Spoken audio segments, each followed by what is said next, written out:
Dina Fitria, NPM 25412068 Accounting Study Program. Thank you for joining this video. I'm very excited to the session the planning management. I hope you are ready to dive deeper into this topic. Di video ini saya akan menjelaskan tentang perencanaan manajemen, pentingnya perencanaan dalam manajemen, manfaat perencanaan, perbedaan antara perencanaan strategi dan operasional, tahapan dalam perencanaan, penentuan tujuan dalam perencanaan manajemen, jenis perencanaan, dan yang terakhir tantangan dalam perencanaan. Manajemen planning.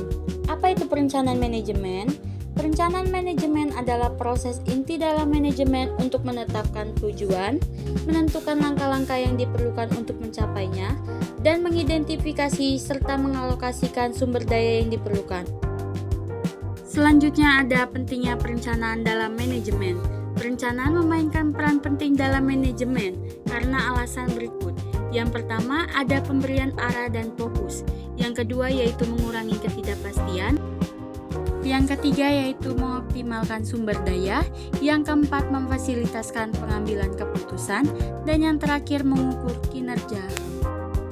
Adapun manfaat perencanaan atau benefit of planning. Perencanaan yang baik memberikan berbagai manfaat bagi organisasi dalam menjalankan aktivitasnya. Berikut ada beberapa manfaat utama dari perencanaan. Yang pertama, manfaat memperjelas tujuan dan sasaran. Yang kedua, manfaat meningkatkan koordinasi antara bagian. Yang ketiga, manfaat mengoptimalkan penggunaan sumber daya. Yang keempat, manfaat meningkatkan kesiapan menghadapi perubahan. Yang kelima, manfaat memfasilitasi pengambilan keputusan. Yang keenam, manfaat meningkatkan motivasi dan komitmen. Yang terakhir, manfaat menyediakan dasar untuk evaluasi dan kontrol. Dengan memahami dan memanfaatkan berbagai manfaat perencanaan tersebut, organisasi dapat meningkatkan efektivitas dan efisiensi operasionalnya, serta memperbesar peluang untuk mencapai kesuksesan jangka panjang.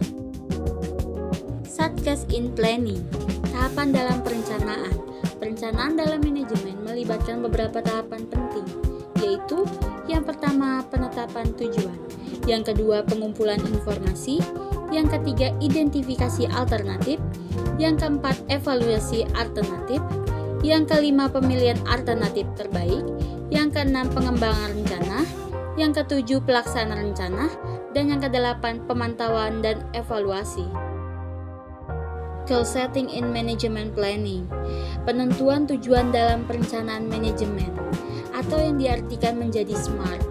Yang pertama, S adalah spesifik, yang bertujuan khusus hanya bermakna ketika mereka cukup spesifik untuk diukur dan diverifikasi.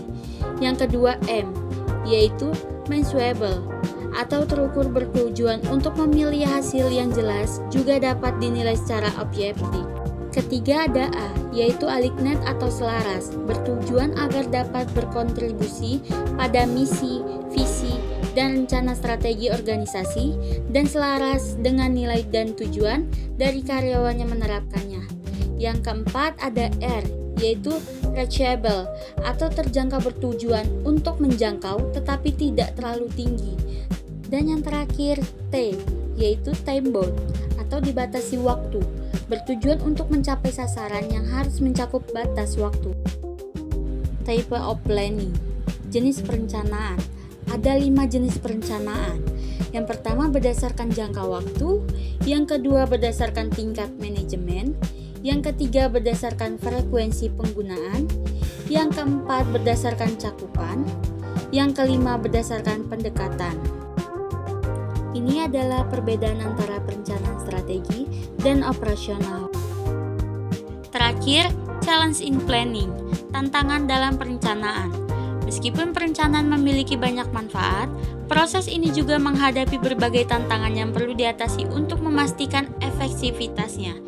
Saya akan memberikan beberapa contoh tantangan utama dalam perencanaan. Yang pertama, ketidakpastian lingkungan.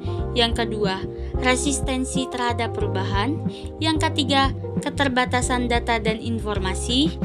Yang keempat, kompleksitas organisasi. Yang kelima, keterbatasan sumber daya. Yang keenam, keseimbangan antara detail dan fleksibilitas. Yang ketujuh, bias kognitif. Yang kedelapan, implementasi yang tidak efektif. Yang kesembilan, kurangnya komitmen manajemen puncak. Dan yang terakhir, kesulitan dalam mengukur hasil. Mengatasi tantangan-tantangan ini membutuhkan pendekatan yang holistik dan adaptif. Organisasi perlu terus belajar dan menyesuaikan proses perencanaan mereka berdasarkan pengalaman dan perubahan kondisi.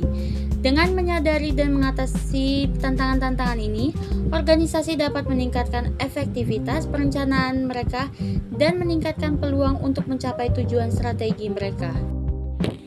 Okay guys, that is for this video. Don't forget to like and subscribe.